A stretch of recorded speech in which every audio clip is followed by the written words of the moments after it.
welcome to the Senate Labor Committee. We are now gathered and ready for business. Our first item on the agenda is Senate File 1258, and Senator Seeberger is here to present the bill. Good afternoon, Senator Seeberger. Good afternoon, Madam Chair and members of the committee. It is my pleasure to present to you today Senate File number 1258, which is a bill relating to certain kinds of damages in employment-related sexual assault cases. And before I get into it, I do have an author's amendment, the A2 amendment, that I would move at this time. Very good. Would a member please move the A2 author's amendment? Thank you. Senator Marty moves the A2 author's amendment. All in favor say aye. Aye. Any opposed? The A2 amendment is adopted. Senator Seeberger. Thank you, Madam Chair. Senate File number 1258 addresses a need that became apparent in employment law situations when someone is subject to sexual harassment on the job and reaches a settlement with their employer. A lot of times, damages in that case, the settlement proceeds were characterized as wages and therefore subject to the employer's deduction, resulting in income tax to the aggrieved victim and disqualifying them from receiving unemployment benefits. As we all know, if sexual harassment occurs at work, it's very reasonable for that person who's the victim of the abuse to want to leave that place of employment. And often they do so, reaching a settlement with the employer. In the context of these settlements, the employer almost always will have the employee sign a non-disclosure agreement to protect them and to keep the conduct and settlement confidential. And what this bill does is it ensures that damages or settlement proceeds that are received by the sexual harassment victim are treated like any other personal injury settlement as damages versus wages. And that is the bill. My amendment simply clarifies that this would apply whether the employer calls it a non-disclosure agreement or something else. And then the effective date is changed to 2022 instead of 2021. I do have two testifiers here, if Madam Chair, you're ready, and the committee is ready. Yes, that would be good. Okay, so I would invite Julie Risser and Artika Roller, please. Thank you. Good afternoon. Welcome to the Senate Labor Committee. If you could please state your name and title for the record, and then we look forward to hearing your testimony. Thank you. My name is Julie Risser, and my title, I'm here to testify as a citizen, not in any professional capacity. So, in 2014, I signed a non-disclosure agreement with my previous employer. Back then, I didn't know that NDAs really aren't regulated. I didn't have time to investigate. This was before sexual harassment cases made headlines. I didn't know then, but what I had experienced was the norm. I went through common stages of on-the-job harassment. I ignored my harasser, hoping it would stop. I told my harasser to knock it off. The employee handbook messaged zero tolerance for sexual harassment and that victims must report. I reported in annual reports, nothing happened year after year. I went to HR. The rep refused to document my experience. Later, I learned from a state of Minnesota unemployment trainer, don't go to HR. HR protects the employer. Zero tolerance means HR denies sexual harassment exists.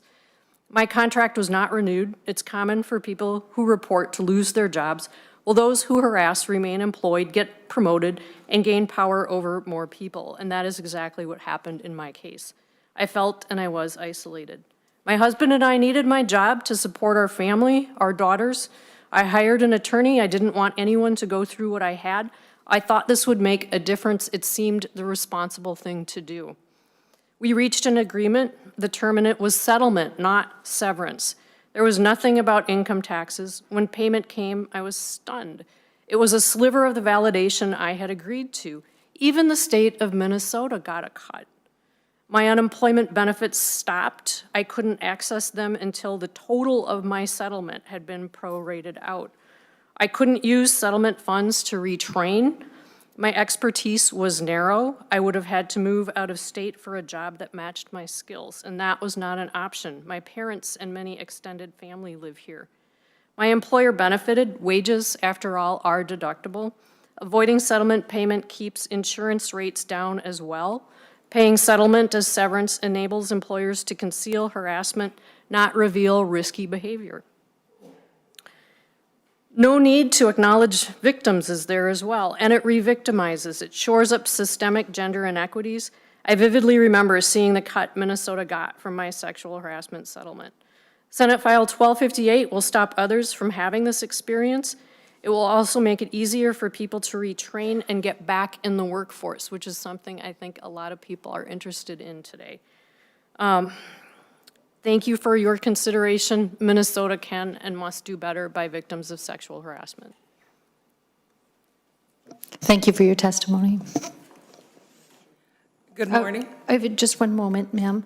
Madam Chair, I have a question, I mean, maybe for Ms. Risser or maybe the author, but why are they allowed to, you talk about ones that are not physical, is that federal law says that we only allow that in cases where it's physical harm and not every other kind of harm? Is it federal law or what's causing it? Thank you, Senator Marty. Senator Seeberger, and if Ms. Risser, if you have a response, please, you're welcome to respond to the question. Thank you. Thank you, Madam Chair. Senator Marty, can you point me in the direction of what you're referencing? Sure. In the bill on lines 18 and 19, it says, because the injury for which damages paid are not physical. And I'm getting the sense that physical damages are in a separate, if it was physical injury, assault, physical assault or something, that you would not have the same situation. Is that federal law that does that? Senator Seeberger? It's my understanding that that's the case, and if they are physical injuries, then you're in the personal injury realm, and those damages are not taxable as wages or anything else. They're personal injury damages.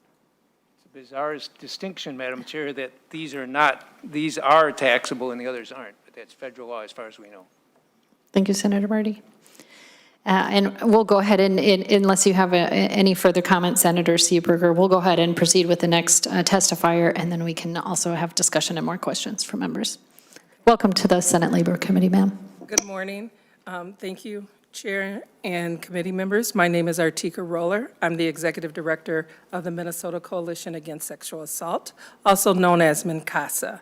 We represent over 66 programs across the state of Minnesota that is providing domestic violence and sexual assault program and services to victims and survivors. We have programs in all 87 counties in the state of Minnesota. Victims and survivors of workplace harassment and abuse experience significant trauma. I wholeheartedly agree with Ms. Reiser that allowing employees to make abusive settlement payments as severance compounds the harm and allows employees or employers to hide the record of wrongdoing. The payment indicates that an employer was simply let go, whereas a record of what actually happened is more accurate, and it gives relief to victims and survivors. Victims and survivors receive less money if they're paid out in this type of settlement because it is subject to federal tax. People who receive these settlements are also not eligible for unemployment benefits, which causes financial insecurity for victims and survivors. These payments are also taxable, meaning that an employer can claim a sexual harassment settlement as a business expense and a deduction on their taxes as well. Victims and survivors of workplace harassment or abuse face, again, lost wages, unexpected medical and mental health costs, and barriers to accessing unemployment benefits. Many victims and survivors lose their jobs or they're forced to quit because their safety and well-being are at risk. They may also miss out on career advancement opportunity, which means loss of future wages. Settlements can ease this burden of lost wages and help with medical expenses, including therapy. A settlement may also represent a victim's and survivor's best interest and best chance to get some form of justice. Some settlements may also protect victims and survivors' right to disclose information about their sexual harassment. Everyone in these situations deserve to be treated with dignity and respect at work. Employers should not be able to hide their wrongdoings to prevent damages to their reputation or to claim a sexual harassment settlement as a tax deduction or a business expense. Please vote today for Senate File 1258. We support this at MnCASA, and we also support victims and survivors. We think that this bill will prohibit payment of sexual harassment settlements as severance. Thank you. Thank you very much for your testimony. I believe those are the only people we have set to testify. If there is anybody else who wishes to testify, please let us know. But seeing none, at this point, I'll go ahead and open the discussion up to members. Members, any discussion, questions, comments on Senate File 1258? Senator Marty. Madam Chair, just appreciate the bill. I can't believe this situation occurs where, in other words, you get a settlement and you can't collect unemployment because they pay it out as if it's severance pay, so you can't get that and you're taxed on it, and the employer can write it off as a business expense. Don't have much to say other than that's pretty outrageous. Thank you, Senator Marty. Any further comments, questions, discussions? Senator Dornick. Thank you, Madam Chair. I guess first I was just going to ask the path of the bill. I'm assuming it has to go to taxes and judiciary?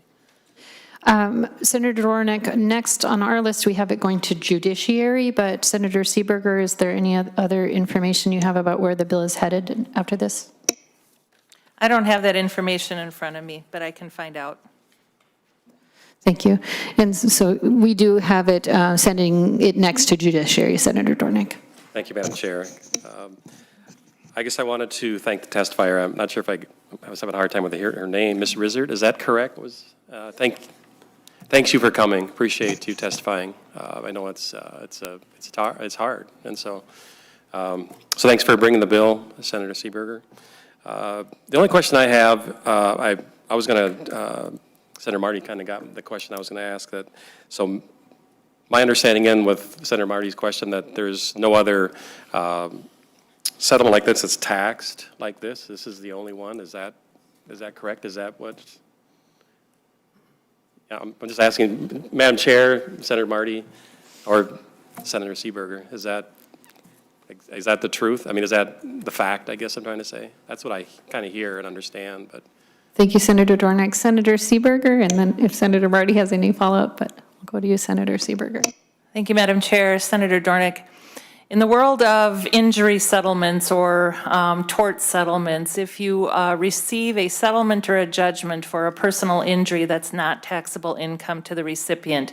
And the idea is that money, those damages, are to compensate you or make you whole for the harm that you experience. That's the policy underlying not taxing those proceeds. In this case, instead of the settlement being characterized as making you whole for the damages that you suffered, employers were treating it as wages and severance packages and therefore taking it out of the protections afforded in other personal injury settlements. And this is it's not just a personal injury that someone experiences. I mean, there's emotional harm and everything that comes with it. And so the damages that a person receives in a case like this are really measured in part by, what are the, what are the wages that you lost? But that still is just a method of calculating damages. It doesn't mean that they are wages or severance in and of themselves. So this closes that kind of loophole. I can't speak to Whether there are other forms of damages in a tort context that may be taxable, that I don't know the answer to. But in this particular context, when we're really talking about damages relating to harm suffered in the workplace, they really should be characterized as such and not lost wages. Thank you, Senator. Senator Dornick. Thank you, Madam Chair, and thank you for the answer. I have any other questions? Yes.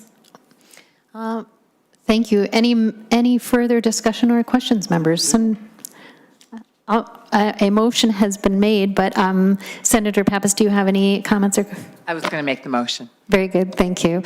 So we do have a motion to move that Senate File 1258, as amended, be recommended to pass and be referred to the Committee on Judiciary and Public Safety. All in favor say aye. Aye. Any opposed? The ayes have it, and Senate File 1258, as amended, passes. Thank you very much, Senator Seeberger. Thank you. All right, now I am going to hand the gavel over to my colleague, Senator Umu Verbetten. I have a couple of bills to present to the committee.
Senator McEwen, you're presenting Senate File 754. You may proceed. Thank you very much, Madam Chair, members. I am very pleased this afternoon to present Senate File 754. This is a bill about basic fairness and reducing barriers for small construction businesses. This is a common sense bill. It has bipartisan support, and it also has the support of 24 organizations, including labor unions, management, the Trial Lawyers Association, and the Minnesota Council on Latino Affairs. Senate File 754 is often referred to as the duty to defend bill, because it ensures that each party to a construction contract only has to defend to the extent of its own negligence. The bill realigns the concepts of indemnity and defense and revives the spirit of the 2013 indemnity law. It does so by doing three things. One, it ensures that a negligent party pays their own legal fees. Two, it aligns Minnesota practice with the American rule. And three, it removes ambiguity to ensure that the public projects we fund are performed fairly. I believe that the Minnesota Council on Latino Affairs said it best in their letter of support for this bill, which should be in our packets. And I'm just going to read a couple of sentences from that letter. Quote, increasing contract opportunities for disadvantaged,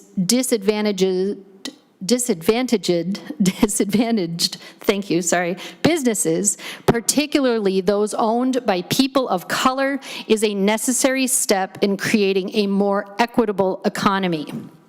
Non-negotiable duty to defend contract terms create barriers for small businesses, thereby hurting our economy and workforce.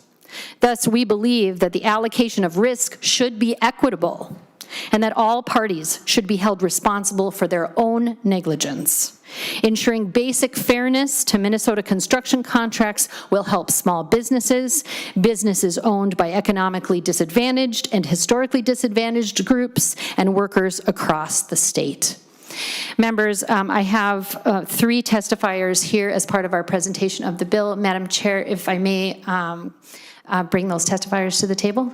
Senator McEwen, yes, please do. Thank you, Madam Chair. First, to testify in support of our bill is Patrick Lee O'Halloran, and then next we have Tamara Sundby. Mr. Leo Halloran. Thank you, Madam Chair and committee members. My name is Patrick Lee O'Halloran. I'm an attorney in private practice. I'm also the chapter counsel for the Minnesota Subcontractors Association, and I've specialized in construction law for more than 20 years. Thank you for hearing this important bill, and I ask that you pass it. This bill is needed because there is a significant imbalance in bargaining power in the construction industry. This imbalance has led to an unfair practice of shifting legal costs and insurance costs by contract onto the smallest subcontractors in Minnesota. I'll provide a little overview in history and then walk through the bill. In 2013, this legislature amended the anti-indemnity statute to make it clear that indemnity agreements in construction contracts could only hold contractors responsible to the extent of their own fault or negligence. This may seem like common sense, but this had to be passed in law. After that law was passed, lawyers for general contractors started drafting contracts to get around that law by increasing the obligations to defend general contractors, even if they were solely negligent. In your materials, you have an excerpt from an actual contract between a general contractor and a disabled veteran subcontractor on a MnDOT job. The general contractor on this job is requiring the subcontractor to pay for all of the general contractor's legal fees in a dispute, even if the subcontractor didn't cause any damage and cannot be required legally to indemnify the general contractor. Today in Minnesota, subcontractors are regularly being contractually required to defend the general contractor even when the general contractor is solely negligent. This practice is obviously unfair. It also creates a host of problems for small businesses, financial and legal. For example, these clauses are common and often non-negotiable, so subcontractors are being asked to sign them as a condition to do the work. So they either have to do this or forgo the work. If a subcontractor wants the job but doesn't want to agree to such terms, the onus is on them to incur additional legal fees to try and negotiate these terms out of the contract. If the contract is signed, these terms impact the way that subcontractors approach the entire job and may chill the subcontractor's use of other legal remedies in their contracts, leaving many subcontractors to feel as if they have no legal options. We also know this practice hurts disadvantaged business enterprises trying to make headway into the industry as they face increased risks to cover this risk shifting. Here's a quick quote from the 2017 Minnesota Joint Disparity Study on the Airports Commission. Duty to defend contract requirements, retention, withholding, and prompt payment issues cause challenges for small firms in the Minnesota marketplace. And another, quote, public sector insurance requirements are a barrier to businesses seeking public sector prime contracts and subcontracts. If a claim does arise, the subcontractors can and do face the risk of significant liability, even if the claim arises outside of their control and they are not responsible for it. If a claim is being settled, and most of them are, the first thing the parties look to determine who pays is what the contract says, often with the same terms as those from the MnDOT job before you. So yes, unfair settlements are structured because of this practice. When a similar risk transfer practice afflicted the Minnesota trucking industry, this legislature passed a law to prohibit it. That's Chapter 221.87. The trucker statute used the same indemnify, defend, and hold harmless language as this bill proposes. Across the country, over 40 other states have varying degrees of anti-indemnity laws. Numerous states have near identical laws limiting indemnity and defense to the same extent this bill proposes, including Iowa, Oklahoma, Colorado, and Montana. Passing this bill will not make Minnesota an outlier. It will be following the more common trend, which is limiting unfair risk transfer to a reasonable extent. I can certainly represent to you that the construction economies in Iowa, Oklahoma, Colorado, Montana continue to have jobs and create projects. I'll walk you through this bill very quickly. For the sake of ease of understanding, we'll start on page 2. Section 3, line 2.22, The bill adds the word defend to the definition of indemnification agreement in Chapter 337. This closes the loophole that I just mentioned that allows a negligent party to make someone else pay for and insure their legal costs.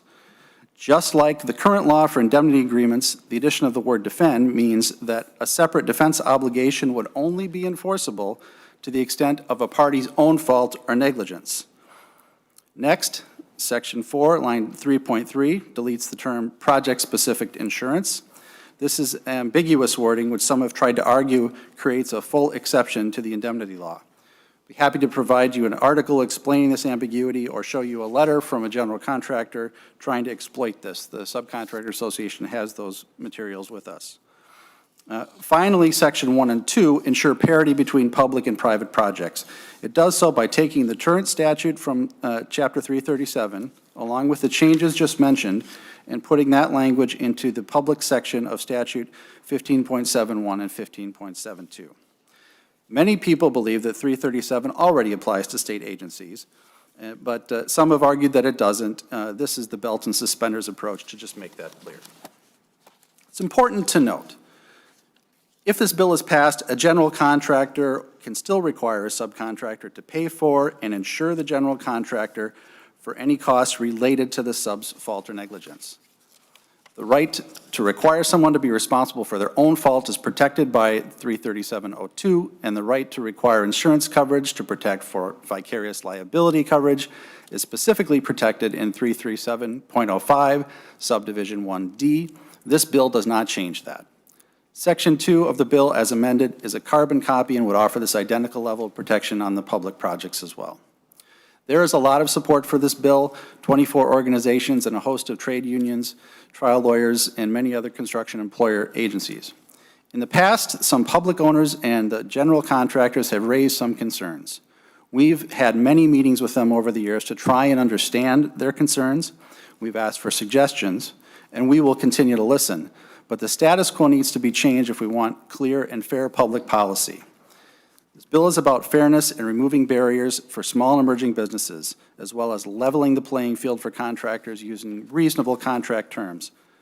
Please pass 754, and I'll stay if there are any questions. Thank you, Mr. Leo Halloran. We're going to move to the next testifier, and then we'll have questions. Tamara Sunby, and then following that, we'll hear from Polita LaPlante. But Ms. Tamara Sunby, please proceed. Madam Chair, committee members, my name is Tamara Sunby, and I am the proud owner of GTS HVAC Incorporated, and thank you for allowing me to share my industry experience today. We are a woman-owned, disadvantaged business enterprise HVAC company. We've been in business for 17 years and have 3 trucks in the field. I hope to stay in business for 17 more years and hand the business down to my sons and daughters. But many of the contracts that we are being asked to sign could put us out of business in the blink of an eye for someone else's mistakes. The defense demands some general contractors and public owners are requiring they put my business on the hook for their actions and their lawyers' fees. It's not fair, it's not right, and it's got to be fixed now. Why should I have to pay for or insure someone else's mistakes, especially someone who I have no authority over? Seriously, I ask myself, is this even legal in Minnesota? Public owners are begging small women-owned, minority-owned, disadvantaged business enterprises like myself to come on board on these public projects. Yet, they are expecting us to sign these unfair contracts. You have an article in your materials about MnDOT failing to meet their own disadvantaged business enterprise goals. In that article, it feels like they're blaming us, the DBEs, for failing to meet these goals. But how can I even consider their jobs when I have to sign their non-negotiable contracts that put me on the hook for giant public projects? I have had to turn down a number of jobs or potential job opportunities, both public and private, because of non-negotiable defense provision, and it's impacting the growth of my business. I have also had to hire attorneys to argue terms before I even get the job, which means I'm paying for the project before I even step on site. And if I get the job, it's already cut into my margin, and I have to perform perfectly on that project. I know many of my peers are signing these contracts so that they can get any work, and I know they're signing these contracts, and some of them don't understand the risk. But worse than that, some are being shamed and bullying into signing them. This leaves just you a legislative option, which means we need your help. I'm testifying today because I want to help this absurd, unfair practice for myself and others. It's a bit daunting, but I'm proud to be testifying here today with another woman-owned business who's willing to stick up for our industry, even though others are afraid because they might face backlash. Please pass Senate File 754 and bring some common sense back to Minnesota construction contracts. Thanks for your time, and if you have any questions, I'm willing to answer. Thank you, Ms. Sunby. Next, we'll hear from Polita LaPlante, if you want to approach the testimony table.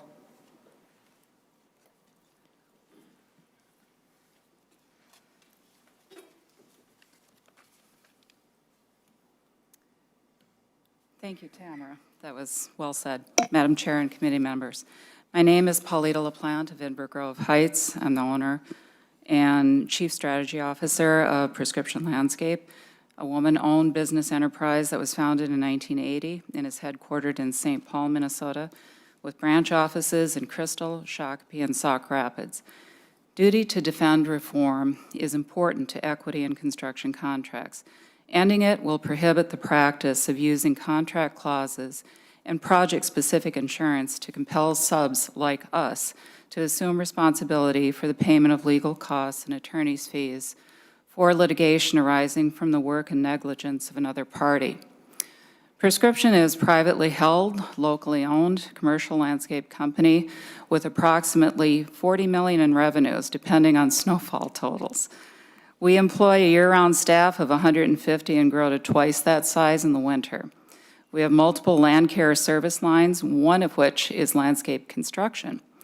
That service line is our only union division, and it is less than 10% of our annual revenues.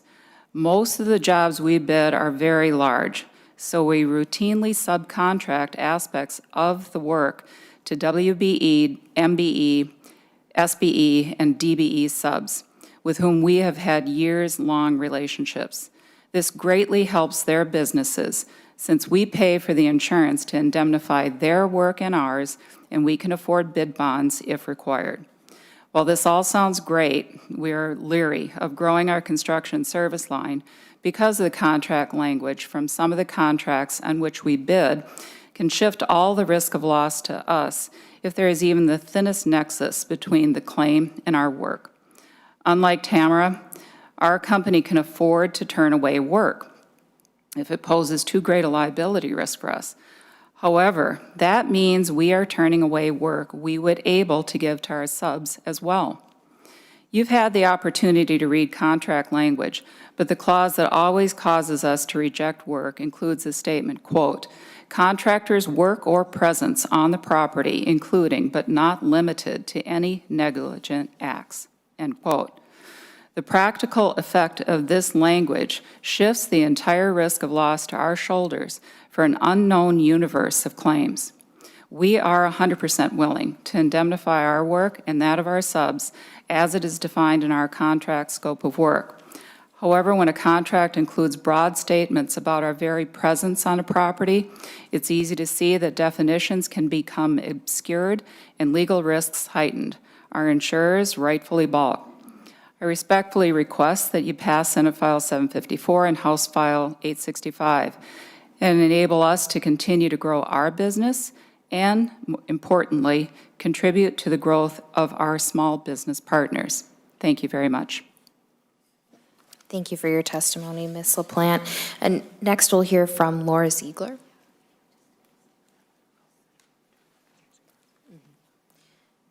And following Laura Ziegler, Patrick Hines, if you want to also come to the table.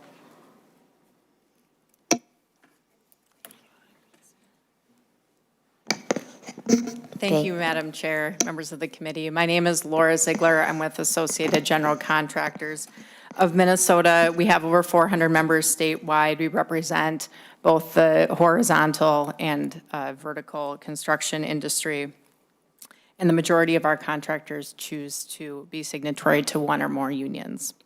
And despite our name, we have subcontractors, specialty contractors, and other industry stakeholders in the commercial construction industry as members.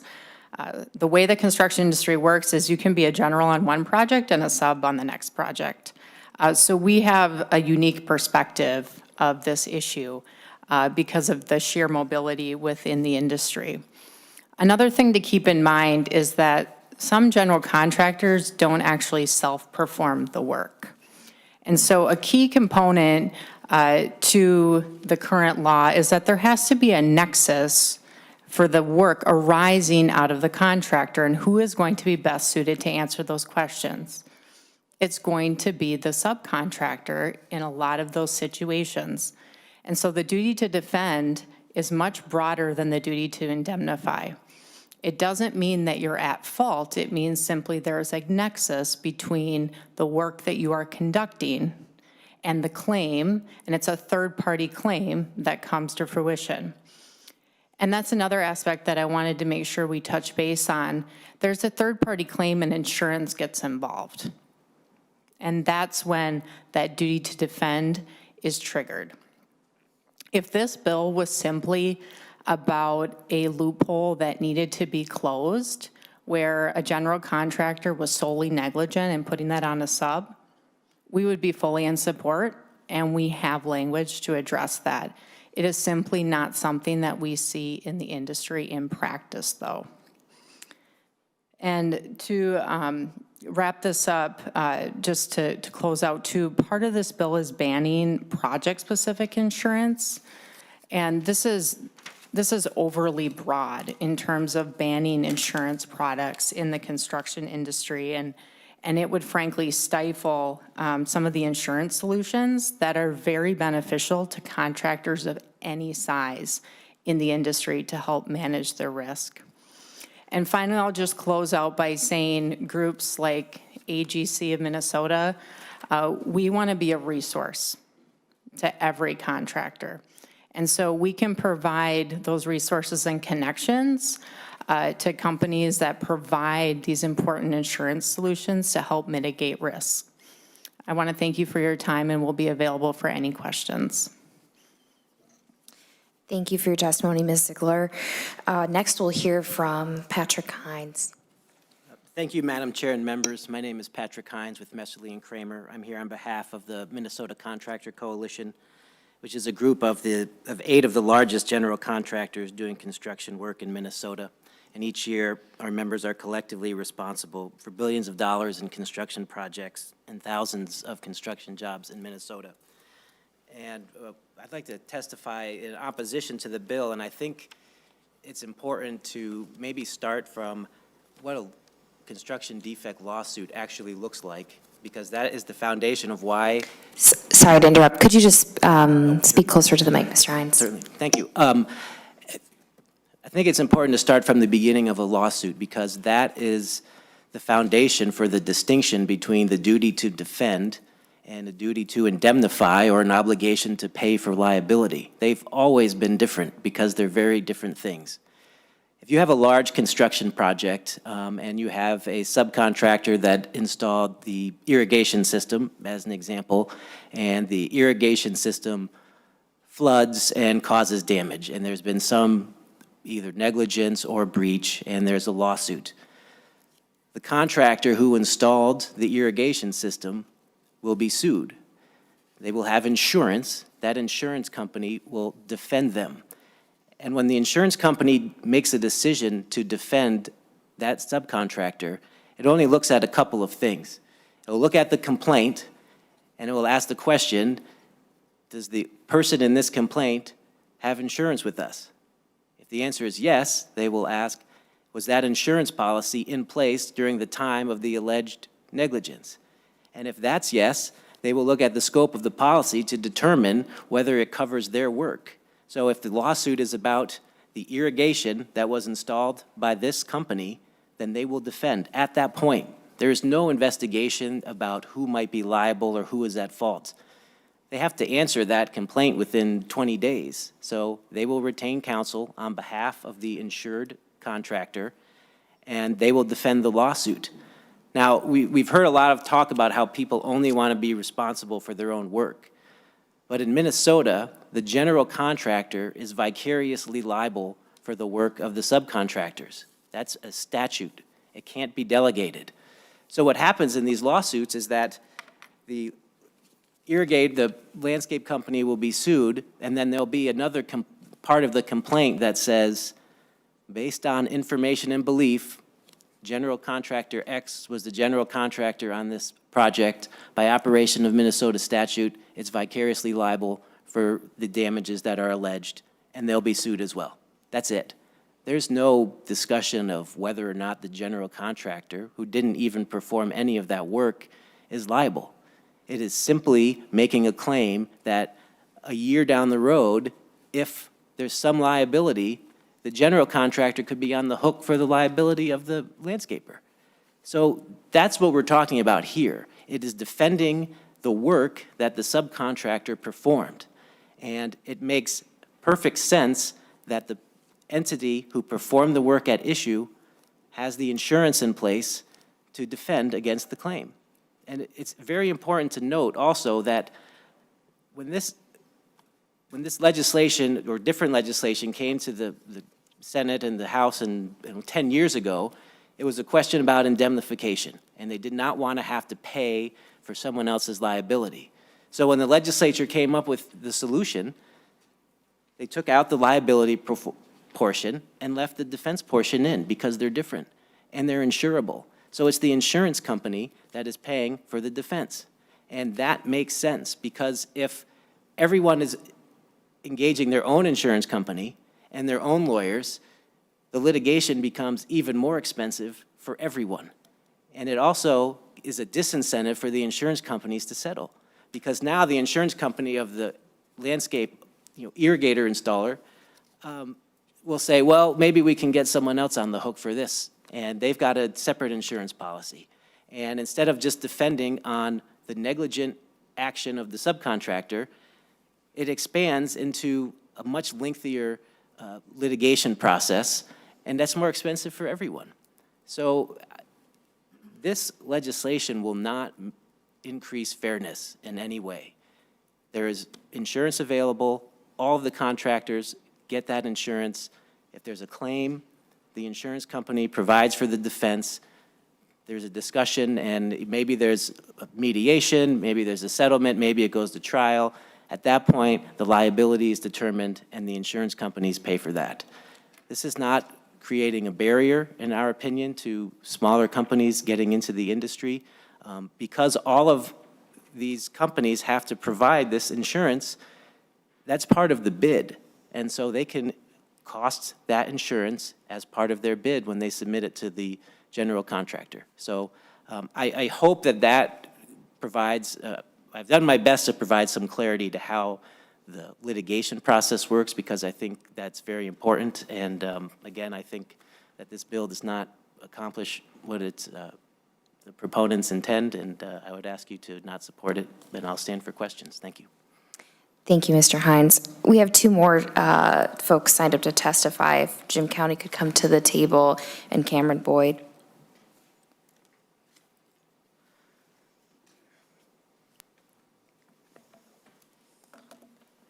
And you may proceed.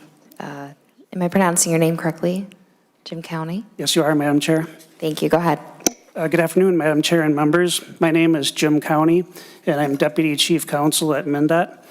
And I want to start by saying that public project owners certainly support having contract clauses that are fair to all participants in the construction process, and that we value general contractors and subcontractors equally.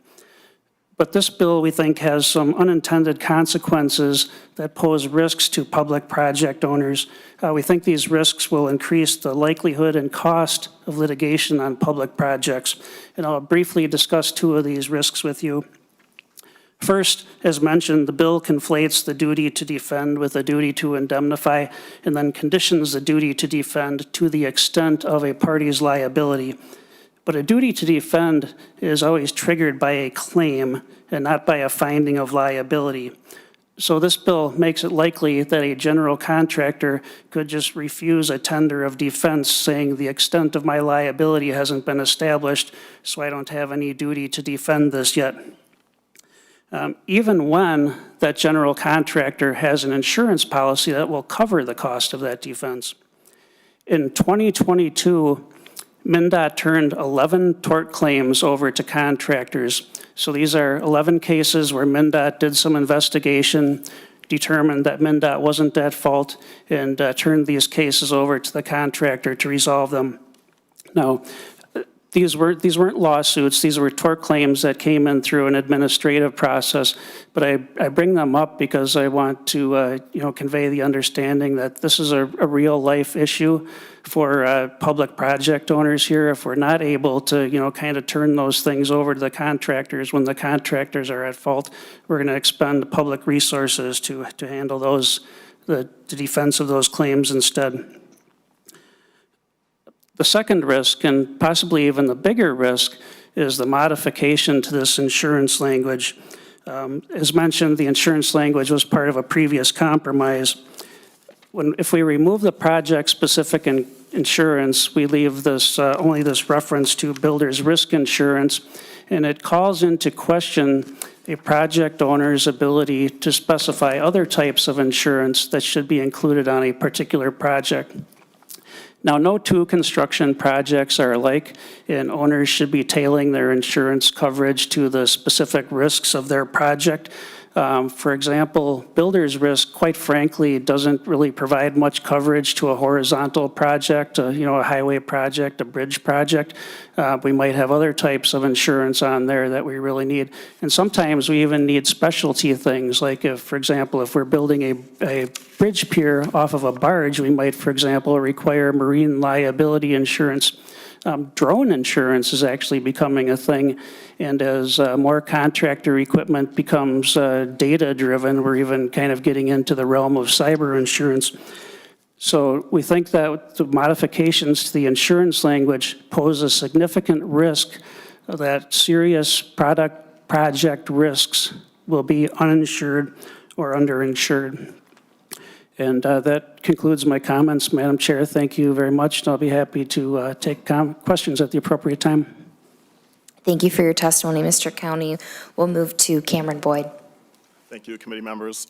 My name is Cameron Boyd, and I'm the General Counsel at the Metropolitan Airports Commission. And first, I want to just endorse the comments that Mr. County from MnDOT just made across the board. I have tried to explain this concept to lay people a number of times, and I recognize the glassy look in eyes that people get when you start to delve into these topics of parsing the duty of indemnity from the duty of defense and when insurance steps in and multi-party litigation, all these sorts of factors. So I want to try to take a moment and just kind of simplify the issue.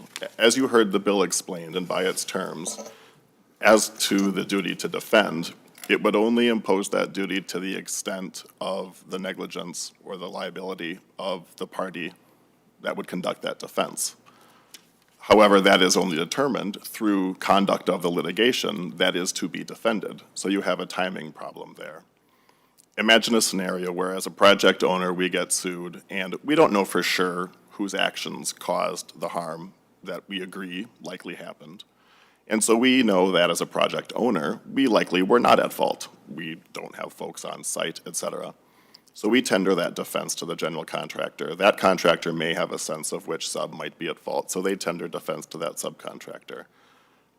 It is certainly the case, especially when litigation is contemplated, that most defendants begin their position with, I didn't do it, it's not my fault. Under this bill, that mere assertion of it's not my fault may absolve the duty to defend because it makes reference to that, but we don't know it yet. So it creates a real problem. And this burden this duty to defend and the burden of defense for a project owner is a real problem.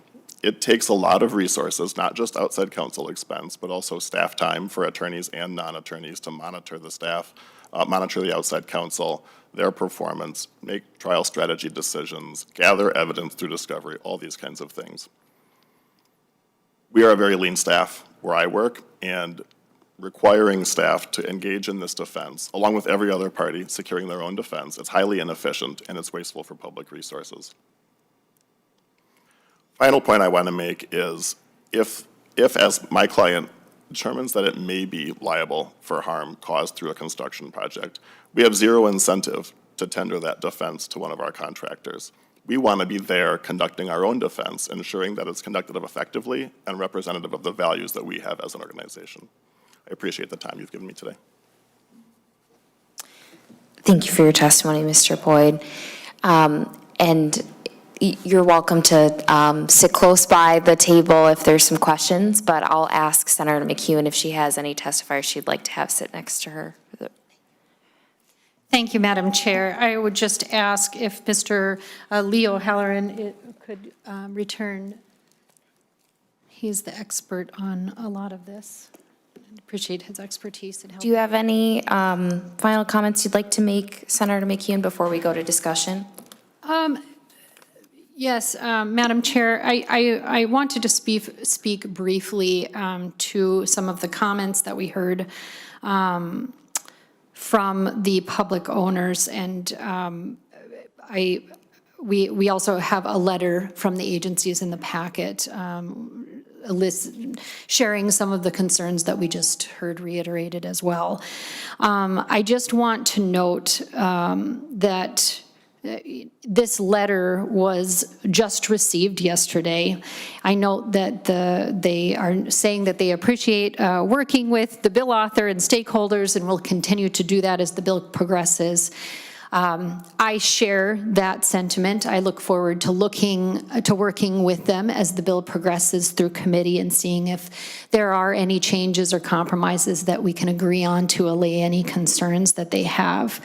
However, as I said, this letter was just submitted yesterday. This is the first time that any of the public owners have reached out to me about the bill. To date, no one has come to speak to me about this bill. It is also my understanding that the stakeholders meet with the Office of Dispute Resolution within the Department of Administration, and that the public owners told the stakeholder group that they would send language to address their concerns during the week of January 30th, but to date, no language, as I am aware of, has been sent. I also want to note that in the letter, there is an assertion that the bill will reduce protections, quote, by rendering certain types of defense provisions unenforceable, unquote. So members, the provisions rendered unenforceable by this bill are contract terms that require someone to defend another party for acts or omissions that are not their own. That is the point of the bill. So yes, this bill will prevent parties from making someone pay for defense costs for damages that they are not responsible for. So that is what the bill does. Finally, I just want to bring it back to this article, and it was alluded to in some testimony that we heard, noting that MnDOT has failed to meet their diversity goal for years. And we have 2 targeted businesses here that testified before a committee, and a dozen plus letters of support telling us that this practice is in fact a problem, including one from another state agency. So many of the letters suggest that contract terms like these are keeping diverse businesses from participating on public construction projects.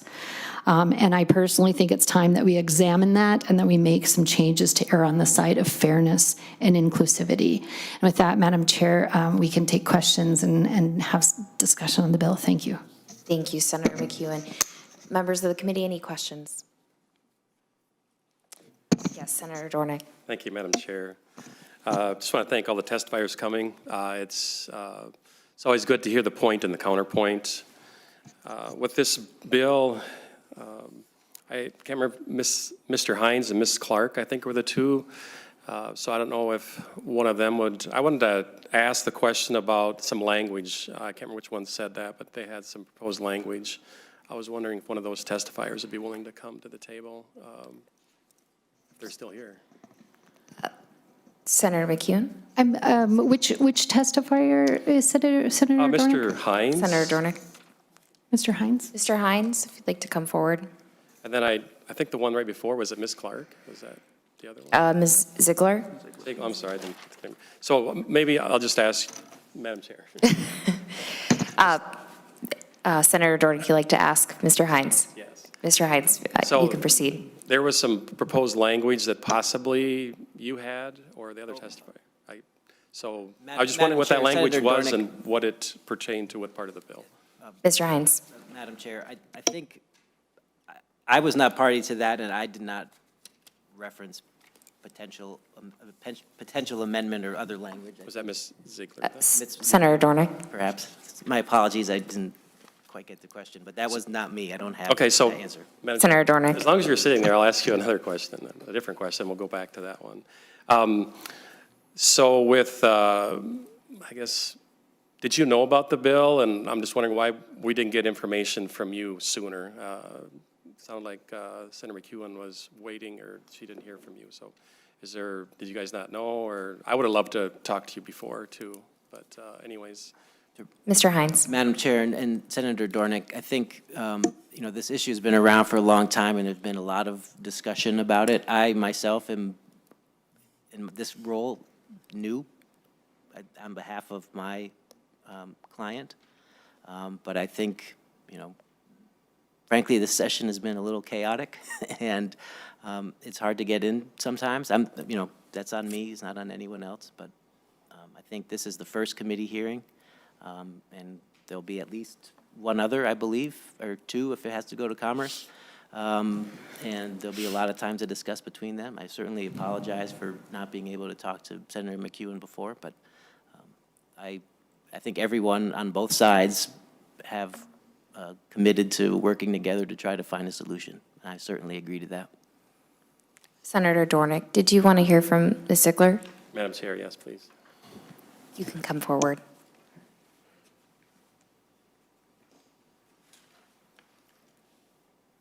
Thank you, Madam Chair. Committee members, Laura Ziegler with Associated General Contractors of Minnesota. We did have the opportunity to meet with the author yesterday, I believe. So this is not a new issue, as we've been talking about it actually since the 2013 rewrite. But you are correct, Senator Dornick. We do have language that was offered actually back in March of 2021. Back in the full-on Zoom days. I remember being in my home office sending it, but I do have that available. And so it would be specific to closing any perceived or real loophole where a sub would be on the hook for when a general is solely negligent. And I can provide that language to the author, and the stakeholders have it. Thank you, Ms. Ziegler. Senator Dornick, follow-up? Follow-up, yes, Madam Chair, thank you. So Senator McEwen, so if you're aware of it, just wondering, I always like to have peace in the valley. I always like to get as much as we can. So I'd like to hear more about that, but maybe not here, as long as it sounds like you're working on it. And path of the bill is going to a couple of their committee hearings is what I heard. So this is difficult for me. This is, it gets complicated, and I concur with Mr. Hines, I think it was, that, yes, it's very quick, and to try to keep up, it's really hard. And so appreciate if you would reach out to me more, and so I can know some more about the bill before it comes to committee. So thank you, Senator McEwen. Senator McEwen? Thank you, Madam Chair. Thank you, Senator Dornick, and I appreciate the follow-up from some of the testifiers. I just want to make sure, number one, absolutely committed to working on the bill, and if there are changes that are appropriate to make as we move through, of course, I will keep an open mind and would be happy to continue the conversation with you, Senator Dornick, and with all of the stakeholders, including the agencies. I just wanted to make sure that it was very clear that what my comments were referring to in before and having the comments from the public owners and the state agencies who submitted their concerns specifically, not necessarily, so the representatives from the Associated General Contractors had a meeting with me yesterday, but I hadn't met yet with any of the agencies expressing any concern, and we hadn't heard anything about that until just the letter submission. So that, just to make sure that that's clear, there's different groups who are stakeholders in all of this. So thank you. And I also, Madam Chair, if I might ask if Mr. Leo Halloran has any additional information for the record that may be important for members to hear. Mr. Leo Halloran. Thank you, Madam Chair, members. I just wanted to make a couple of quick points. One, thank you for bearing with us on these issues. They are very important, and I appreciate that the opponents of the bill like to try and make it seem very complicated, because certainly construction litigation can get complicated. That's why I've been... Mr. Leo Halloran, can you speak closer to the mic? Sure, I'm sorry. I was just saying, I can appreciate that there's an effort to make this sound complicated, and our subject matter is complicated, but the bill is actually very simple. It's just talking about contractual risk provisions. All we're saying is certain contractual risk provisions are unenforceable. The same way that the legislature did that for indemnity, we want to do that for defense. We heard the same parade of horribles in 2010, 11, 12, and 13 about the indemnity changes. And as you all know, Minnesota has continued to build major construction projects, including the very building in which we sit in that time. So just like that parade of horribles hasn't come to pass, I don't expect this one will. All we're saying is we want fair risk transfer provisions. And we're saying that all that is we're just making certain provisions that you're going to require certain insurance or require a defense are unenforceable except for fault or negligence. That's it. That makes it very simple to negotiate your contracts, and if no one will negotiate their contracts, it makes whatever the resulting contract is fairly read by the courts. That's worked well in practice for indemnity, and we think it will work just fine for defense obligations. Thank you, Mr. Leo Halloran. Did you have any follow-up, Senator Dornick?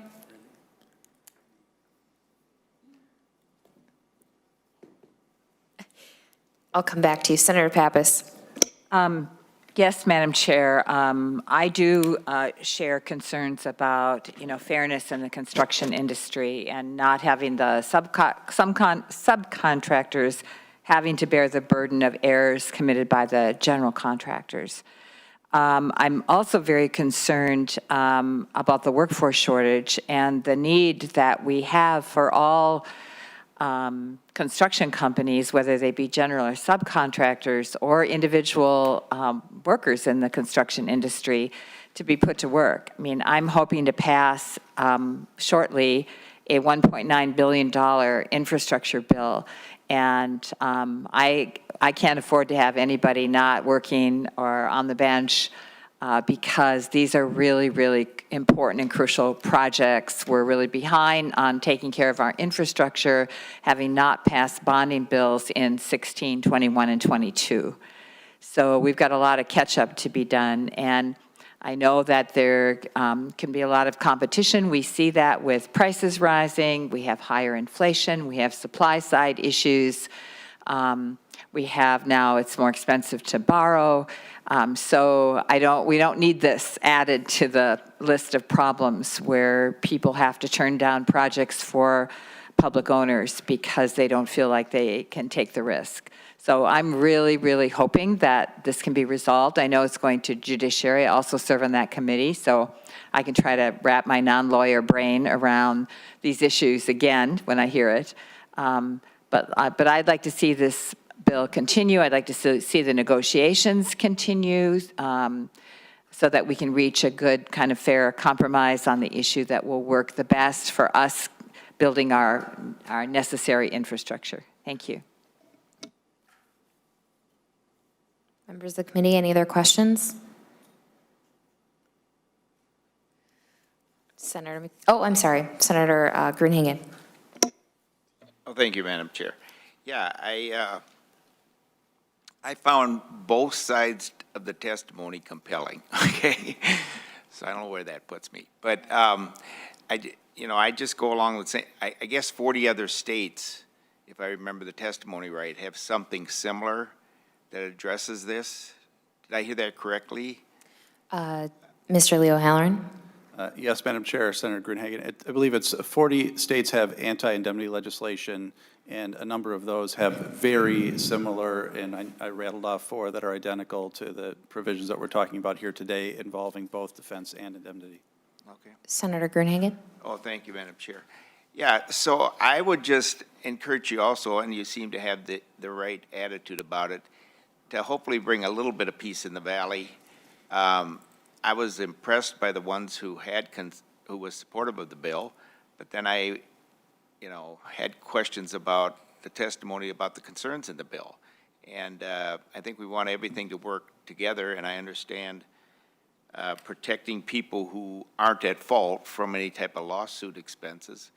That hits home with me, but some of the concerns raised too, even I'm not a lawyer, but it did seem like there could be some modifications in the bill to bring a little more peace to the valley if at all possible. So I just encourage you to do that. Thank you, Madam Chair. Thank you. Senator McEwen? Thank you very much, Madam Chair, and thank you very much, Senator Grunhagen. Yes, we will continue to keep an open mind and see if there are different ways to bring, as we keep saying, the peace in the valley. We all want that whenever that's possible, when we're trying to do the right thing. So I have some closing comments, Madam Chair, whenever you're ready. Absolutely. Proceed, Senator McEwen. Thank you, members, for the time in hearing this bill and the testimony that we've heard from the parties. I will note for members that I just got a lovely message from our former colleague, Senator Ann Johnson Stewart, who is no longer with us, expressing support for Senate File 754 and thanking us for hearing this bill and bringing it forward today. So thank you, Senator Johnson Stewart. Members, this bill is about basic fairness, and the bill itself is not a new concept. Other states have taken action to ensure fair contracts between owners, general contractors, and subcontractors.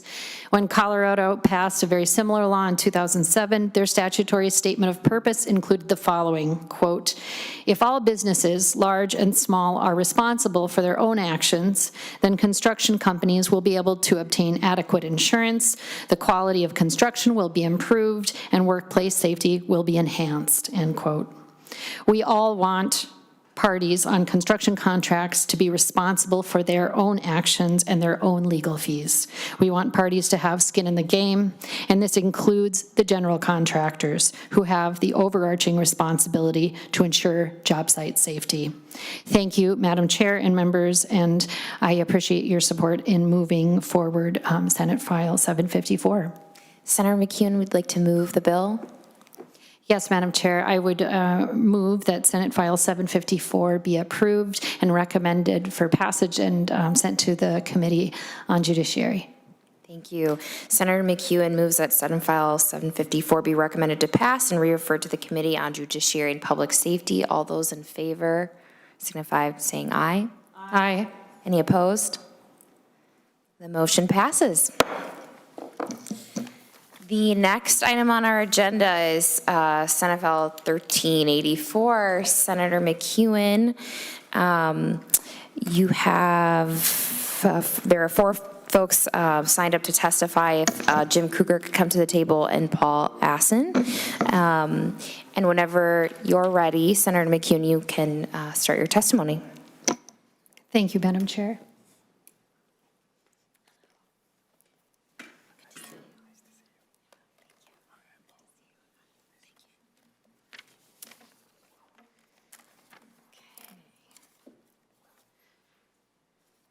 Madam Chair and members, I am pleased to present Senate File 1384.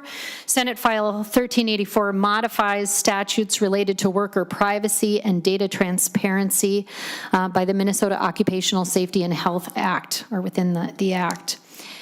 This includes prohibiting management or management representatives from being present during interviews with employees and making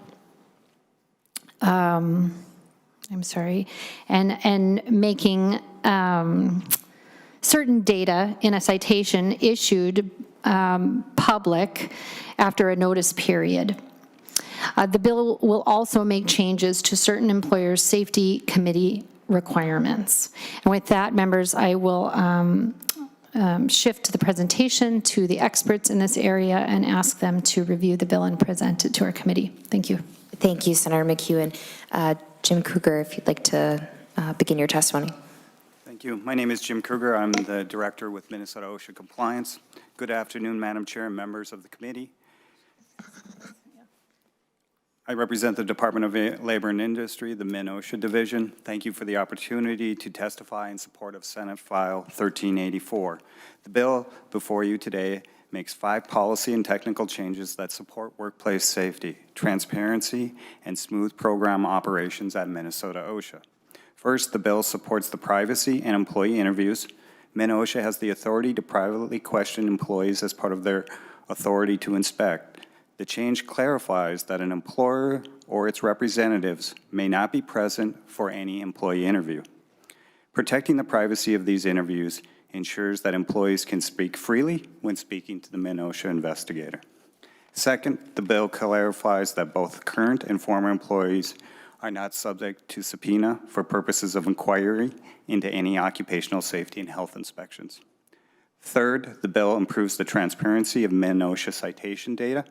The change would classify written citation data as public 20 days after the employer has received the citation. The proposal would allow MIN-OSHA to provide timely information to the public and stakeholders about its enforcement. Actions which would encourage employers to take the necessary steps to keep their employees safe. Additionally, the legislation would align MIN-OSHA with other OSHA programs across the United States. Fourth, the bill requires abatement of workplace safety hazards for contested cases. This ensures that workplace safety and health hazards are abated promptly, protecting workplace safety to the benefit of both employee and employer. Finally, the bill updates safety committee requirements for employees with 25 or fewer employees. It makes it simpler to identify which small employers are required to have a safety committee, and it is aligned with our current safety and health program statute, a workplace accident and injury reduction program, which we call AWARE. That promotes safety and health working conditions in the workplace. The AWARE list only includes industries above the statewide incident rate and or above the statewide severity rate. This ensures that safety committees are required in the industries that need them the most and in industries that are most prepared to implement them. Each of these changes make an important update to MIN-OSHA policy. These changes support the workers, the employers, the occupational safety and health professionals whose shared goal is to move Minnesota forward as a leader in workplace safety. Thank you again for the opportunity to speak in support of Senate File 1384, and I would be happy to stand for any questions. Thank you. We'll move to the next testifier, Paul Asen. Thank you, Madam Chair, members of the committee. My name is Paul Asen. I'm the president of the Minnesota Safety Council. And for those of you who don't know who the Minnesota Safety Council is, we are a 95-year-old nonprofit that was chartered by the legislature to work on traffic safety, workplace safety, and then safety generally for Minnesotans. Most of our work every single day is in the workplace. We work closely with a couple thousand manufacturers who are members of ours, and we're here to speak in support of Senate File 1384. The changes that are being proposed here support the best practices that we see in the field. Openness and transparency between labor and management is critical to creating a safe workplace. If management doesn't know what's going on the work floor, they can't fix it. If employees are negligent and aren't willing to bring forward their concerns, that's also another problem. The other thing that this helps support greatly, I believe, is the change to the NAAQS code designation for safety committees. At the moment, if I'm a small employer, I have less than 25 employees, I have to go through an exercise every year to figure out if my incidence rates are sufficient that I should fire up my safety committee in a more formalized manner.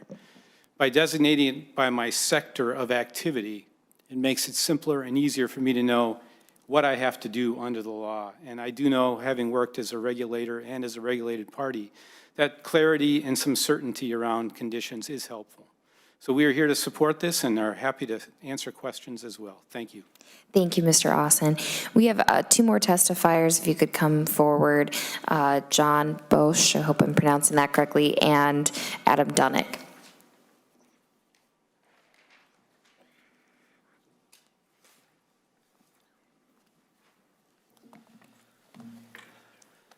Please proceed, Mr. Bosch.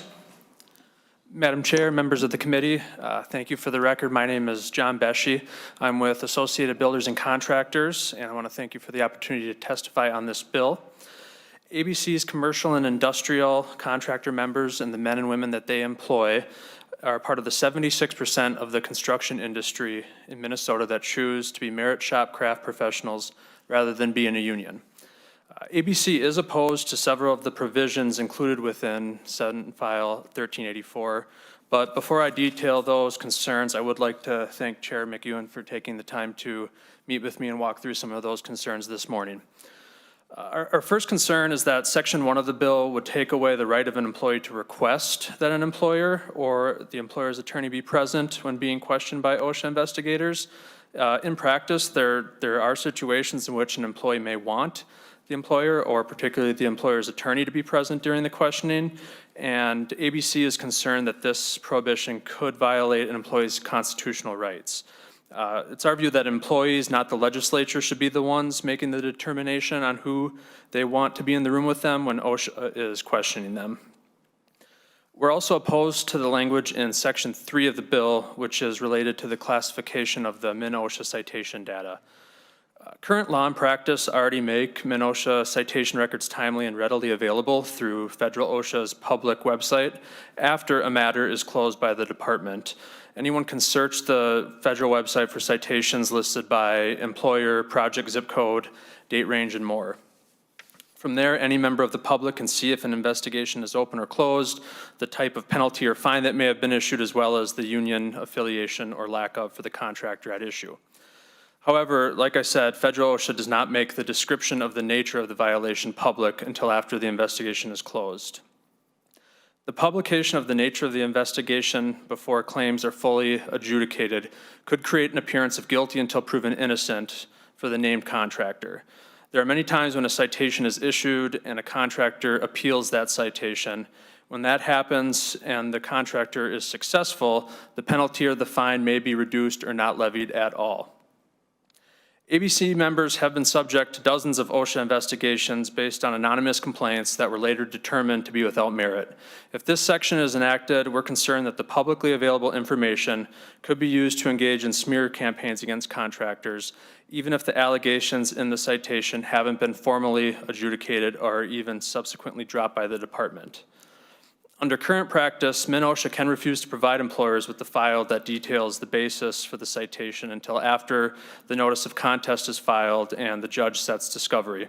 This makes it extremely difficult for employers to determine whether the complaints against them have merit and to adequately respond to the allegations.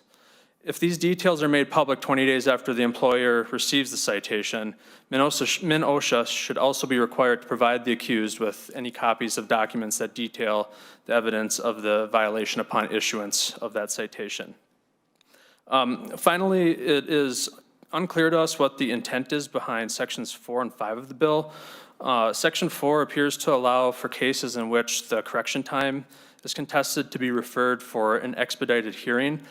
However, this seems like it would likely result in every case going to an expedited hearing because employers almost always contest the correction time because they don't think they violated the act in the first place. Section 5 appears to require employers of 25 or fewer employees to establish and administer a safety committee if they are required to have a AWARE program.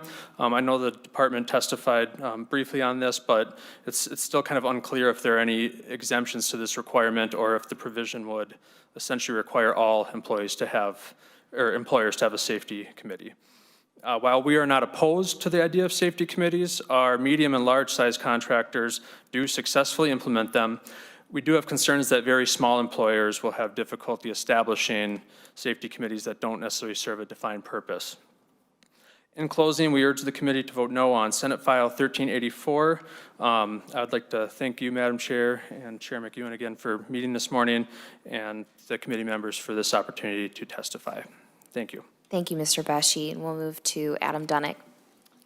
Thank you, Madam Chair, members of the Senate Labor Committee. It's a privilege to be here today supporting Senate File 1384.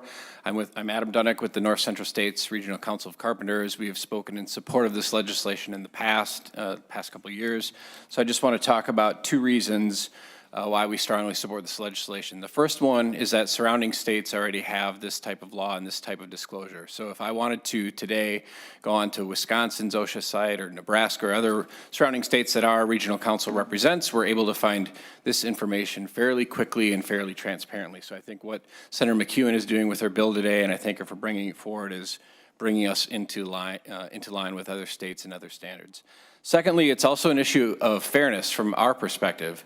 So today, if there is an OSHA violation on a job site where a union worker is hurt, that citation is made public because the union is notified, the employee is notified, and the information is known. So right now, the only OSHA citation information that's not made public is on non-union sites. And so there's been challenges in the past where we have a hard time getting that information, tracking that down. There's been either worker injuries or deaths where we're trying to seek that information, and we run into brick walls. And so this legislation, we think, will help clear that up. We strongly support it. I want to thank Chair McEwen for her work on this issue. I want to thank Minnesota Department of Labor and Industry for their work and responsiveness to us raising this issue with them as well. Thank you, Madam Chair. Thank you, Mr. Dunick. And Senator McEwen, if you have any testifiers that you'd like to have come forward, please ask them to do so. But members of the committee, any questions?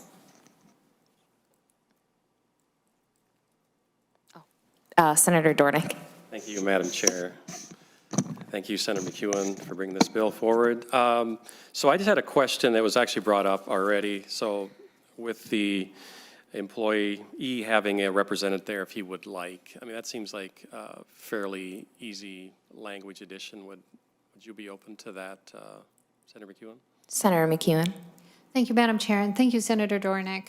I am open to the discussion. I have not been yet persuaded or given an example of how the language could be changed in such a way that would allay the concerns of the industry. My understanding is that Minnesota OSHA has dealt with some employer attorneys who claim to represent both the employer and an employee who is not part of management and attempt to enter an OSHA interview as a representative of the employee. And so what we want to avoid, of course, are situations where an employee feels pressured or fears retaliation due to the presence of an employer representative in the interview. So the danger, of course, that we're trying to avoid is this is a very potentially fraught situation to have any representative of an employer in these interviews at all, and hard to know, hard for OSHA to parse out if an employee's statement that this is the person that they want in the interview or this is a choice of theirs somehow, if that's not somehow coerced, if there's been pressure brought to bear that employee should bring in a representative of the employer, it's just very hard for us to know. So yes, I am open to the discussion, open to language to really flesh it out, just knowing that my primary concern in all of this would be protecting the integrity of that interview, protecting the employee from any retaliation or the control. We're trying to get the real information without interference from an employer. Senator Dornick? Follow up, Madam Chair? Yes, go ahead. So Senator McEwen, I mean, I have an amendment. I'm just gonna read the words, or what we have. Unless the employee requests their presence for the interview. And I just have more, I guess, maybe I'm naive. I trust people more, and I trust businesses, and I know there's always those that don't. I get that, and I appreciate things that are in the bill. But I've been a general contractor. I've worked union, non-union, and worked with the guys and the businesses and big businesses, small businesses. And I tell you what, I really appreciate it. And they were big. I can name the names. They're from right here in the cities that I worked for. Great companies, and I have more confidence and faith in businesses. So all we're asking is just the employee just to pick somebody, just to have counsel. It's not something that we as workers, I'm still, I feel more comfortable on the job site than I do here yet still, because that was kind of where I worked. And those guys are that way too, and they need a little, hey, and I know people I could trust, and I believe they can do that too. They can tell the difference, and that they trust this person. If they want it to be, yeah, I'll just leave it at that. So I guess that's my amendment would be, unless the employee requests their presence for the interview. So having that opportunity for them to choose if they want that or not. Is that an oral amendment, Senator Dornick? Actually, I can move them. I wanted to hear if that's something, I just want to do the amendment and get it voted down. So I'd rather just. Senator McEwen? Thank you, Madam Chair, and thank you for your thoughtfulness in bringing this amendment, Senator Dornick. Perhaps I've given my response. I think sort of my own reaction to that is that I still see potential problems with the wording, and I appreciate the sentiment of trust. I think that that's sometimes that trust is warranted, right? And in good situations, and hopefully in the situations you've been in your workplaces, you've found that trust. And you can imagine situations where an employee would want to bring somebody who is essentially a representative of the employer whom they have a lot of trust in. And so I appreciate that very much, but I also can see situations where that would be very problematic if that were the language that we changed it to. With that, I'm going to see if any of the agency experts have any reaction to your amendment.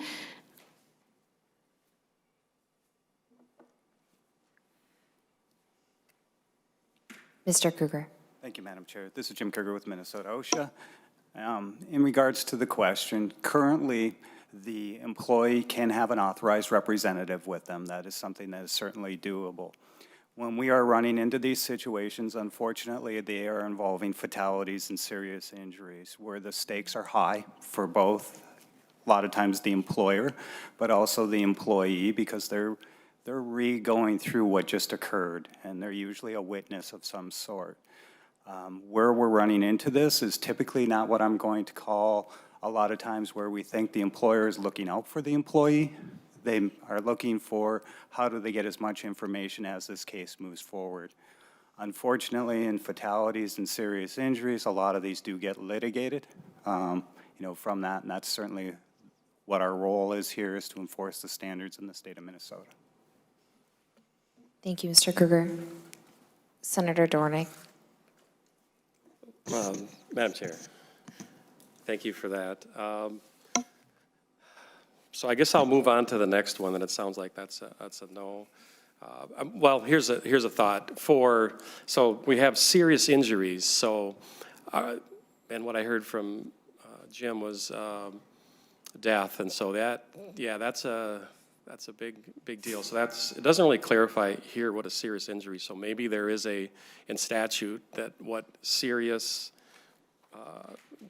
I've been on the job site. I've seen some really serious, but every year, I mean, when you get cut, pretty significant. It's serious. So, yeah, is there some wordage or a definition of serious that could help maybe So I know what that means, or so we know what that means. I mean, words have meaning, and he who defines wins, right? So we need a definition there. So they probably do. I just not aware of what that means. Senator McEwen? Or Mr. Krueger, you can come forward. Thank you, Madam Chair. Thank you, Madam Chair and Representative. Certainly, OSHA investigates serious injuries. Those are typically the amputations, significant injuries to the eyes, could be broken legs, crushing. These are types of things that we would issue serious citations to. We do get a number of reports to those. We cannot investigate them all. Last year, we investigated about 45 of them, and that's a pretty constant amount. Along with that, we did the 50 fatalities too. So it is a significant amount of our workload. Thank you, Mr. Krueger. Does that answer your question, Senator Dornick? Thank you, Madam Chair. Yes. I have one final. Go ahead. So I'm going to move down to the last part where you add the 25 or fewer employees shall administer a safety committee. So safety, of course, it's always important, and it's so just a little bit of background. I kind of shared that I was general contractor. I worked union for 22 years, loved it, would have never left.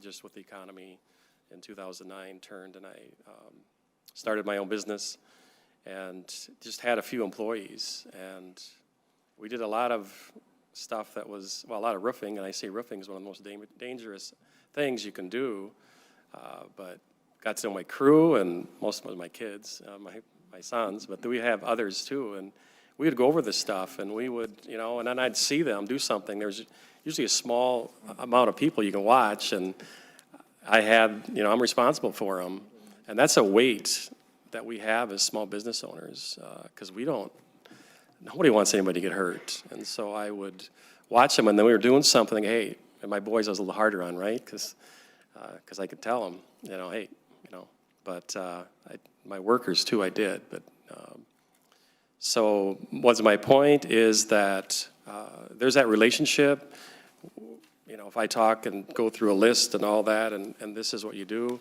or when we're working and I work with them and I see them doing unsafe things throughout the day, and I go, hey, don't do that, or they're cutting wrong, or they're whatever they're doing. So I think the principles are the same, that we want everyone to go home in the same condition that they came to work in. And so I think sometimes actually all the times, I think our intention is good. So my appeal or question is, maybe we can make it smaller then, because I do continuing ed every year. I had to take 7.5 hours. So I get to meet with other contractors, and most of them just have 1 or 2 people. And we don't need in my opinion, I think that there's that relationship, there's that closeness, and I think the intention is it's good, but I don't think it's, again, in my experience and how I ran a business and some of the others that I worked with, and I had subcontractors on my job because I was the general and we did other things. And so people would come on the job, and I was the same way. I had that relationship with them, and I'd watch them, and I'm responsible, because if they don't have insurance and there's a serious injury, it comes to me as a general contractor. So I am watching, and we are, because we have that weight as the general contractor responsibility. Again, they're small jobs, but everybody on the job site. So I guess going back to, I'm just thinking it's not necessary. I think it's a mandate that one size fits all again, that it's tough on small businesses. Senator McEwen, do you have any follow-up? Just briefly, my understanding, and I will let our experts speak to this as well, but that this change won't introduce a requirement to have a safety committee to any small employer that does not already have a workplace accident and injury reduction program. My understanding is that this is really an effort to simplify the requirements, to make them clear, more easily understandable. But with that, perhaps our expert also has some more information. Mr. Krueger. Yeah, certain. Jim Krueger. Thank you, Madam Chair, Representative. Within the less than 25, realize safety committees are already required at greater than 25. What we're asking here is really not a huge list. We are looking for communication between the employees and management, you know, to have that discussion about safety and health on their work site or on their workplace.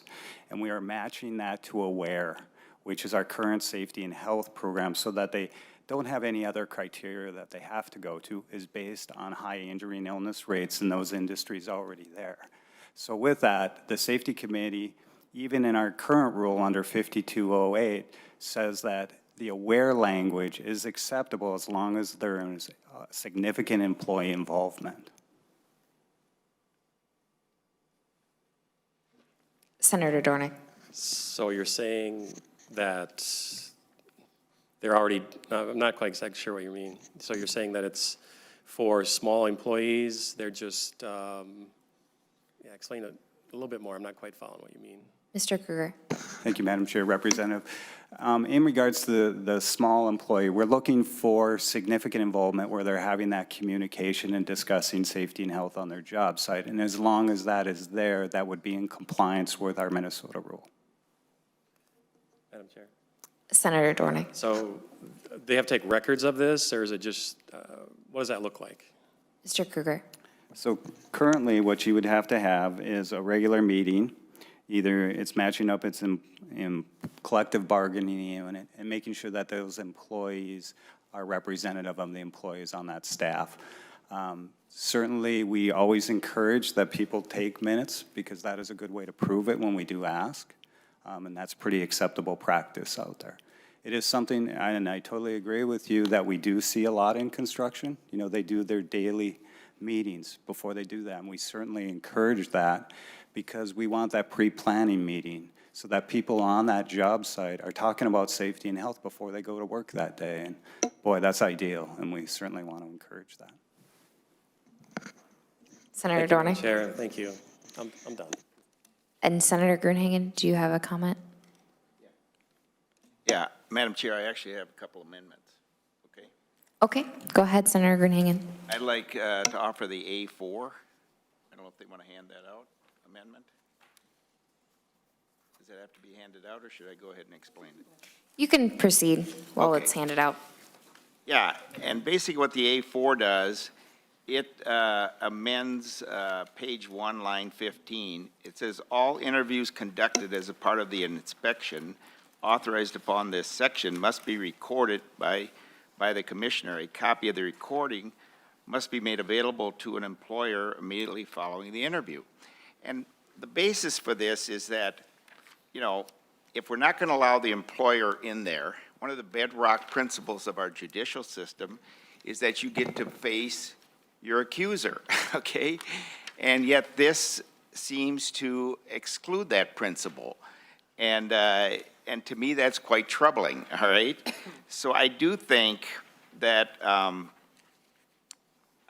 the accused, in this case the employer, does need to know what's actually being accused. And if he can't sit into the interview or have a representative sit in that interview, the least he should do is be able to hear what the accusation is, rather than be kept in the dark until all of a sudden some other type of procedure is put on him.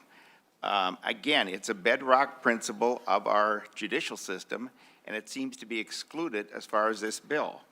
The other thing, you know, I don't see, and it's a little outside the purview of this amendment, I guess.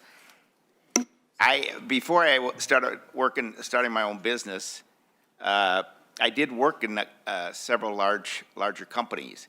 And one of the things you start learning pretty quick is that sometimes there's employees, in fact, my mom was a union representative at one of the places that I worked, and she dealt with the complaints and that employees would bring forward. And some of them were, most of them were valid, but there is a percentage of individuals sometimes that just use the process to aggravate the situation or the employer, and then hide behind whatever employment laws or protections there are. And this, in fact, I did live with my mom when I grew up, okay? And she used to complain about the amount of time that certain employees would actually use up in terms of a complaint practice with the employer, and yet it had very little validity. And yet, as a union rep, she had to, in most cases, required to bring it forward. And then a lot of times it would just find out to be dismissed. And yet I don't see anything in this bill to address that. So at least we could do with this amendment is let the employer know what the allegation is. And again, it's a bedrock principle of our judicial system, and it seems to be excluded in this bill. So I'd urge members to vote for this amendment, and I would especially urge the author of the bill to accept it, Madam Chair. And I would like a roll call. Okay, thank you, Senator Gruenhagen. I'm going to go to Senator McEwen to respond, and then I have Senator Marty on the list. Thank you, Madam Chair and members. My problem with this amendment, I guess, where I would start is that this would provide a copy of the recording to the employer immediately following the interview. I think that could be problematic for a number of reasons, and as I understand it, through this process, employers do receive all of the investigation file when there is a contested case hearing through the discovery process. So there is already a process in place for providing the appropriate information that an employer would need to defend themselves. In my mind, the effect of this, despite any good intentions, would be to place the employee at a disadvantage, and as we've heard, these are very serious instances in many cases. So I'm going to ask members to vote no on this amendment, and I believe we also perhaps have some comment and information from the department to inform us. Mr. Kruger. Jim Kruger. Thank you, Madam Chair, Representative. In regards to the employee interviews, they are private. Any interviews that we do take from an employee are private. They remain private. From that standpoint, that is a requirement not only in Minnesota, but also as part of our grant agreement with federal OSHA. If we did not have that, we would not be as effective as, and we would have a finding and an investigation done by federal OSHA, most likely. Thank you. Senator Marty. Madam Chair, Senator Gruenhagen, I think the problem I have with what you're trying to do is you use the term accuser about the worker. This is not a court proceeding. This is an investigation of a serious injury. This is trying to figure out what happened. This is not, the worker is not accusing. The worker is providing information to them. When there's a court case, then they have the right to see who's accusing them of whatever. But at this point, what we want to have is we want OSHA to be able to figure out what happened. And you want people to feel they have the right to talk in private with what they experienced, what they saw, what happened. And so I think this would strongly undercut the possibility of having a good investigation. I agree with you, when somebody is accused of something, they should have a right to hear what they're accused of and who's accusing them and so on. But that's not what this started. This is simply a different investigative process, not a court process. Senator Gruenhagen. Oh, thank you, Madam Chair. Thank you, Senator Marty and Senator McEwen. Well, Section 3, you do go in front of an administrative law judge if it's contested. The other thing I would say is, how does the employer know whether to contest the case if they don't have all the information? And I guess that's what this is trying to do. Back to the principle of you get to, face people, whether you don't want to use the word accusation or concern, is just a basic principle that our judicial system is based on. And with the potential of contesting this and winding up in front of an administrative judge, I think the employer at least needs to know what the actual concern is. So I would encourage members to vote yes on this. And again, I wanted a roll call. All right. Any further discussion on the amendment? So, Senator Pappas. Thank you, Madam Chair. I guess I just wanted the gentleman from OSHA, I'm sorry, I forgot your name, to explain how the employer is, if there's a complaint or a concern, how the employer, I assume, is told what that concern is. I mean, I think Senator Grunhagen is implying that the employer is totally in the dark about everything that's going on. So could you just talk a little bit more about that process? Mr. Kruger. Thank you, Madam Chair. Mr. Gruen, thank you. In regards to it, typically, I think the reference is what we would call a complaint that we receive. We receive numerous complaints. We respond to close to 300 to 400 in a given year that we do on-site inspections. When we go out with a complaint, we have what that complaint is. You know, it says to the employer, machine is not guarded, you know, and we provide a copy to the employer, and if there's an authorized representative, we would provide a copy with them and have them available for us too. That employee that filed that is protected, but that complaint of what we're there for is there. So we are very upfront, here's why we're here, we're going to investigate the complaint, we go look.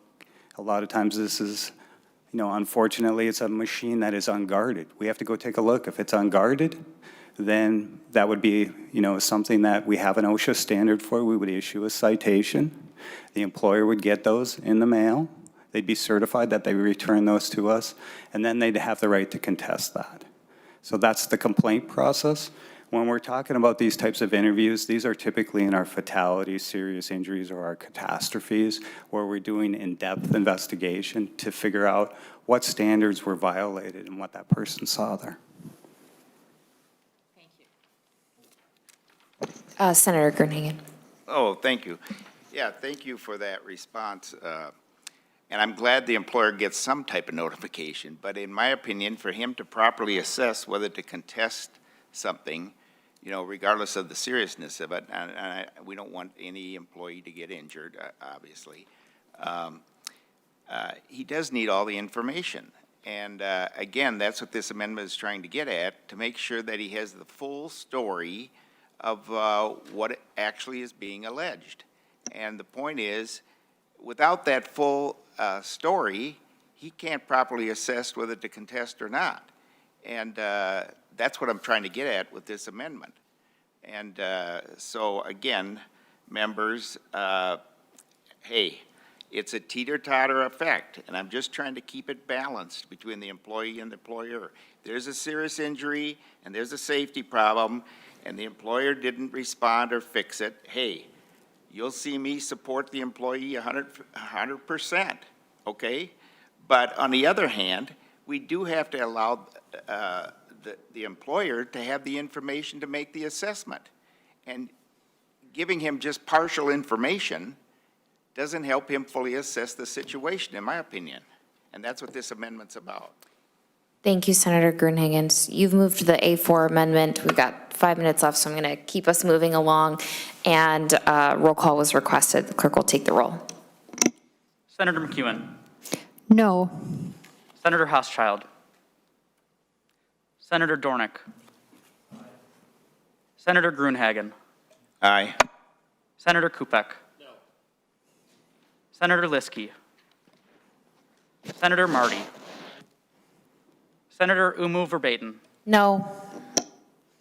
Senator Pappas. No. Senator Wiesenberg. Aye. 3 yes, 5 no. There being 3 ayes and 5 noes, the amendment is not adopted. Madam Chair, I do have another amendment. Senator Grunhagen.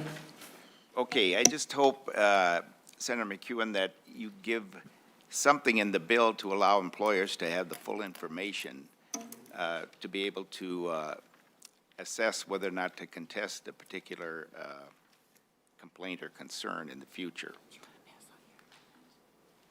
Yeah, please pass out the amendment, the A3, if staff wants to do that.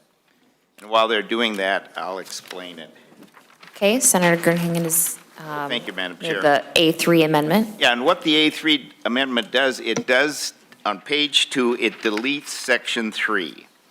And that's the section that deals with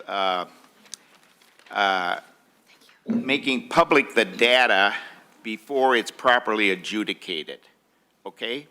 And there's, several reasons. I'm glad at least there's a 20-day waiting period, okay? But the problem is when these types of situations, when the public data is released for public access, it can have a very damaging effect on the, in this particular case, the employer, without proper adjudication. And based on the testimony, I understood that the federal law does make it public, but only after it's been properly adjudicated, which I would agree 100% with. Because what you're dealing with here is an employer's reputation. And once it's been, and we know this well, Senator McEwen, from politics, all right? I mean, we see it nationally and even in the state, that something can go out that is an allegation and it doesn't actually wind up to be true.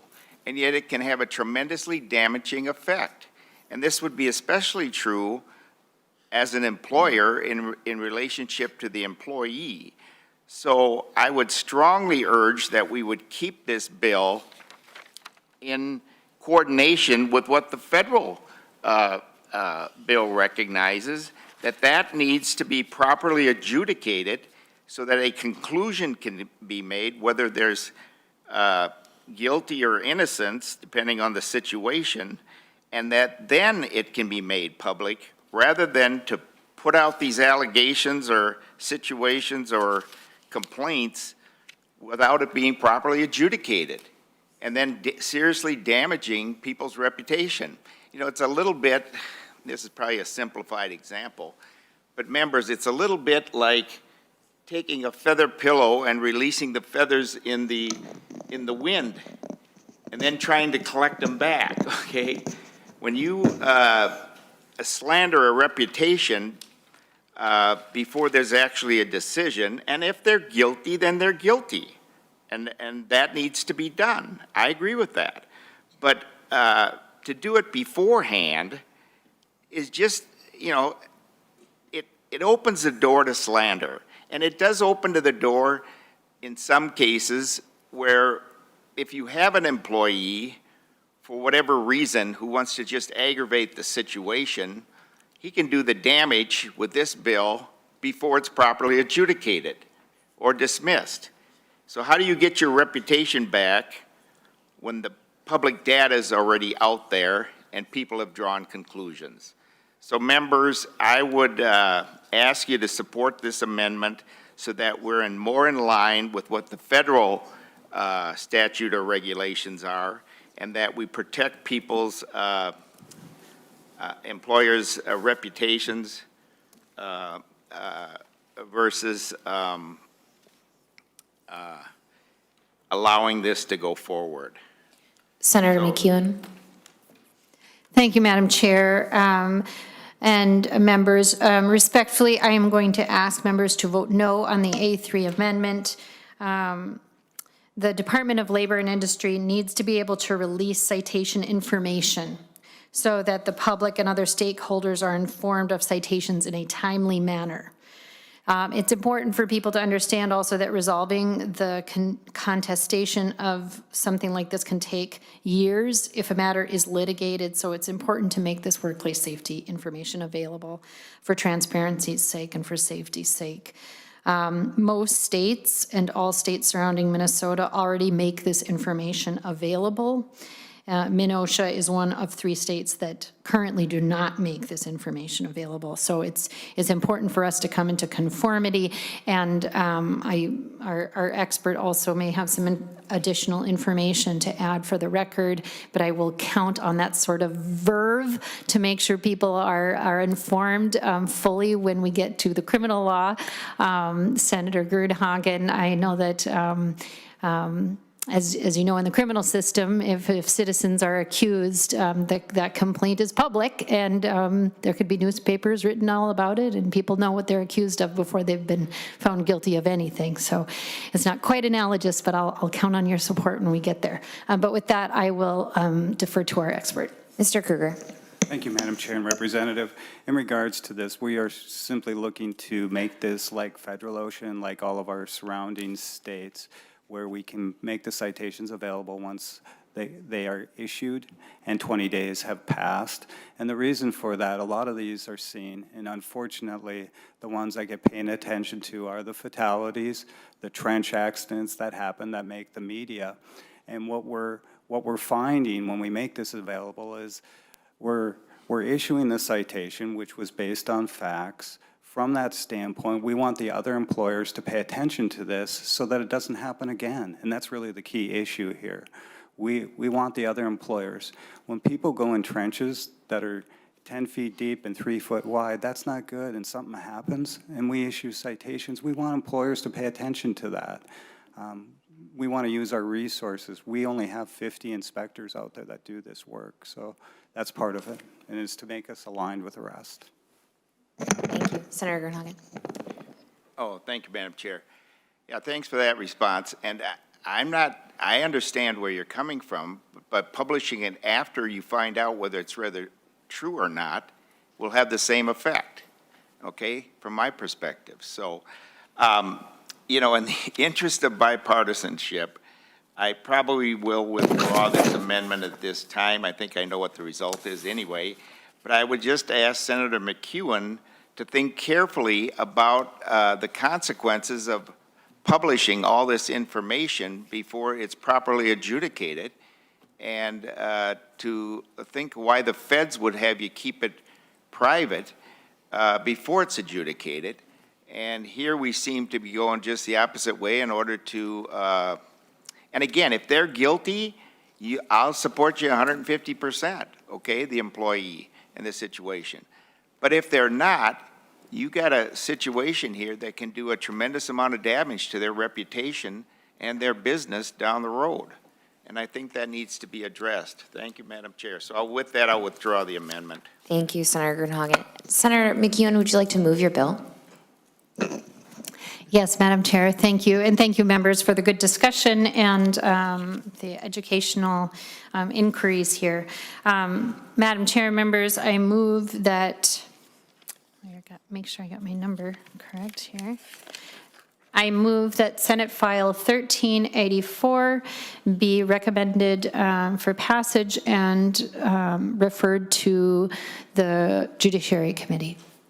On Senator McEwen's motion, all those in favor say aye. Aye. All opposed, say nay. No. The motion passes. Senate File 1384 is recommended to pass and is re-referred to the Committee on Judiciary and Public Safety. We don't have any additional business, so with that, we're adjourned. Thank you.